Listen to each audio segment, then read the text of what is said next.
अस्सलाम वालेकुम नाजरीन, आप देख रहे हैं विजडम होराइजन, एक ऐसा चैनल जहां हम तारीख, साइंस और इस्लाम के दरमियान ताल्लुकात को समझने की कोशिश करते हैं। आज का हमारा मौजू बहुत ख़ास और दिलचस्प है।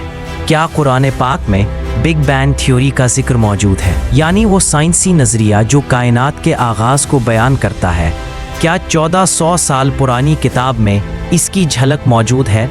आएँ गौर करते हैं तहकीक से, दलाइल से और एहतराम के साथ। कुरान मजीद की सूरह अल-अंबिया की आयत नंबर 30 को अक्सर लोग बिग बैंग थ्योरी से जोड़ते हैं। अल्लाह ताला फरमाता है, क्या वो लोग जिन्होंने कुफ्र किया नहीं देखते कि आसमान और ज़मीन दोनों एक इकाई थे, फिर हमने इन दोनों को फाड़ दिया। ये आयत बज़ाहिर इस बात की तरफ इशारा करती है कि आसमान और ज़मीन कभी एक इकाई थे और फिर वो एक धमाके या अमल से अलहदा किए गए। सवाल ये है कि क्या ये बयान साइंसी हकीकत से हम आहंग है?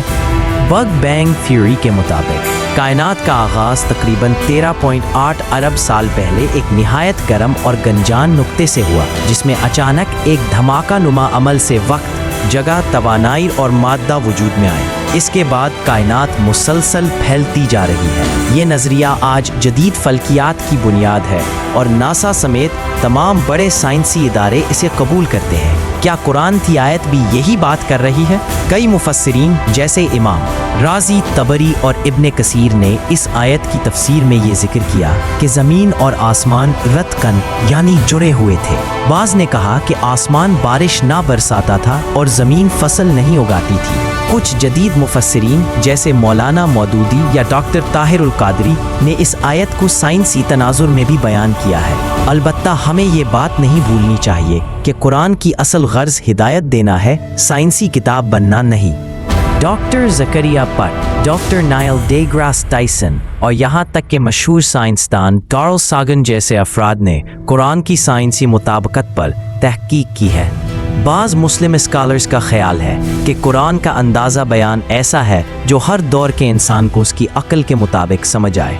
लिहाजा मुमकिन है कि बिग बैंग जैसे नज़रिए को आज हम उस आयत से मरबूत कर सकें, जबकि माजी में लोग उसे मुख्तलिफ अंदाज में समझते रहे हों। यहाँ हमें एक नुक्ता और समझना होगा, क्या कुरान में बिग बैंग का जिक्र वाज़े तौर पर है या हम अपनी मौजूदा साइंसी समझ को कुरान पर लागू कर रहे हैं? ये सवाल अहम है क्योंकि सच्चाई की तलाश में तासुब नहीं होना चाहिए। साइंसी नज़रियात वक्त के साथ बदल सकते हैं, लेकिन कुरान का पैगाम मुस्तकिल है। इसलिए कुछ स्कॉलर्स इस मामले में मोहतात रवैया अपनाने की तलकीन करते हैं। ये भी याद रखना ज़रूरी है कि मुस्लिम साइंसदान जैसे इब्ने अल-हैसम, अल-बैरूनी और नसीरुद्दीन तोसी ने फल्कियात और कायनात के मुतालिक अहम नज़रियात पेश किए।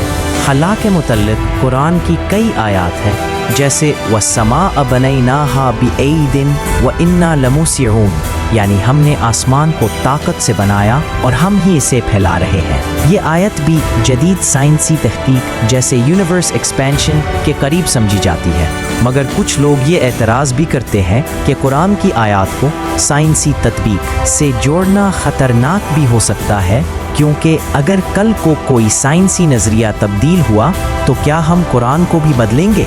इसलिए बाज़ उलमा इस अमल को एजाज़े इल्मी के बजाय तदब्बुर का ज़रिया समझने पर ज़ोर देते हैं, यानी कुरान की अज़मत अपनी जगह और साइंस अपनी जगह, दोनों का एहतराम ज़रूरी है।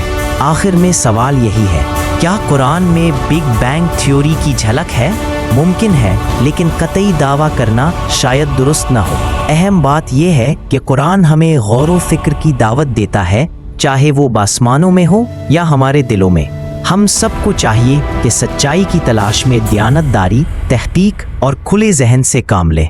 अगर आपको ये वीडियो पसंद आई हो तो लाइक और सब्सक्राइब ज़रूर करें। कमेंट्स में बताएं कि आपको क्या लगता है, क्या कुरान में वाकई बिग बैंग का जिक्र है या हम अपनी साइंसी सोच को कुरान पर थोप रहे हैं? जज़ाकुमुल्लाह खैरन।